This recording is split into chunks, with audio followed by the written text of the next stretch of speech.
ছেলে মানুষকে খুশি করা আসলে অনেক সহজ। দেখবা, মনে করো তোমার বিয়ে হয়ে গেছে, একটা সুন্দর বাচ্চা মেয়েও আছে। এখন তুমি তোমার বউ বাচ্চা নিয়ে ঈদ করতে যাবা গ্রামের বাসায়।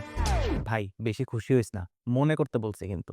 তুমি সবাইকে নিয়ে রওনা দিবা দিবা ভাব, তখনই তোমার মেয়ে বলল, আব্বা আম্মারে তো আনোই নেই, ওই যে রাস্তার ওপারে।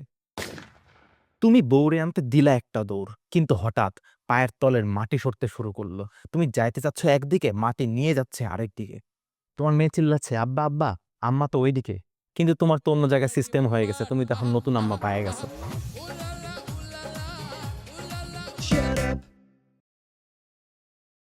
এটা একটা কাল্পনিক কথা, যদি বাস্তবে এমন কিছু হয় তাহলে তোমার উপর এমন বাটাম পড়বে যে তুমি আসলে আর নতুন কোনো কিছু কখনো চয়েসই করতে পারবে না। যাই হোক, নদী নৌকাতে আসলে এরকম ঘটনাই ঘটে।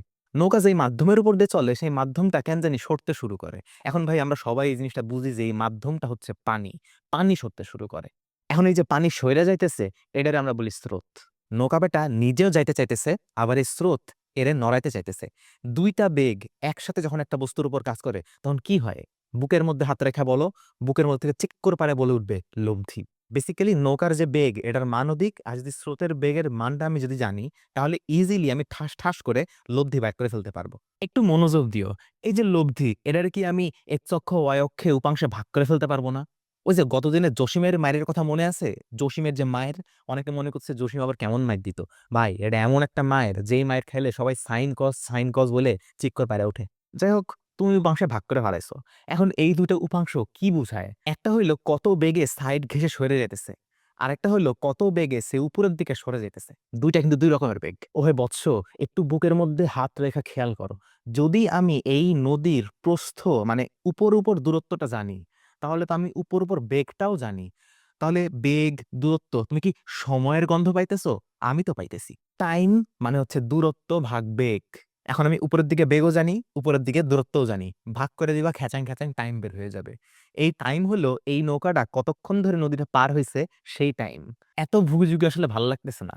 এত ভুগিযুগি না করে এই দূরত্বকে আদর করে আমরা ডি রাখতে পারি। আর এই যে নৌকার বেগ, এর আমরা আদর করে ধরো ভি রাখলাম। সবাইকে তো আদর করতেছি, আমরা কি স্রোতকে আদর করব না? স্রোতকেও আদর করব। স্রোতকে আদর করে ধরো আমরা ডাকলাম আই লাভ ইউ।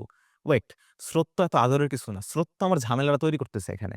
ওই আই লাভ বাত, এটার নাম খালি ইউ। আর কান ধরলে যেমন মাথা আসে, একটা একটা করে তুমি এখান থেকে সব ব্যাক করে ফেলাতে পারবা। দেখবা, এই যে সময়, এই সময়টা কি? সময় হচ্ছে নদী পার হইতে বেগ, নদী পার হইতে দূরত্ব। তাইলে নদী পার হইতে সময়। এখন এইটুকু সময়ের মধ্যে সে তো সাইডে সরে যেতেছে, কিন্তু ডরনে কা কোই বাত নেই হ্যায়।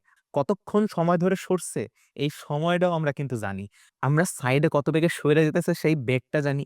তাহলে ঠাস ঠাস করে গুণ কইরা আমরা এই কতটুকু সইরা গেছে এই দূরত্বটা বের করে ফেলতে পারবো। সুন্দর না? সুন্দর, অনেক সুন্দর। কিন্তু সুন্দরের উপরও সুন্দর থাকে। ওই যে পিথাগোরাসের নাম শুনছো না?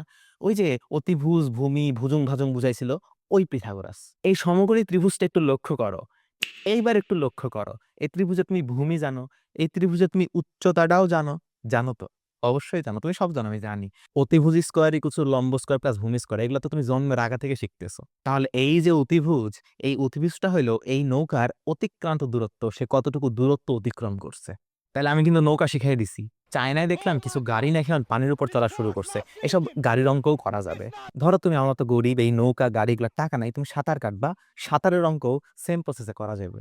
আরো অ্যাডভান্স জিনিসপত্র শিখবো নেক্সট ভিডিওতে। ভালো থাইকো। ভিডিওটা ভালো লাগলে লাইক, শেয়ার, সব ভুজুং ভাজুং আমি কমু না। ভিডিওটা ভালো লাগলে বন্ধুদের সাথে শেয়ার করে দিও। আল্লাহ হাফেজ। See you, tata.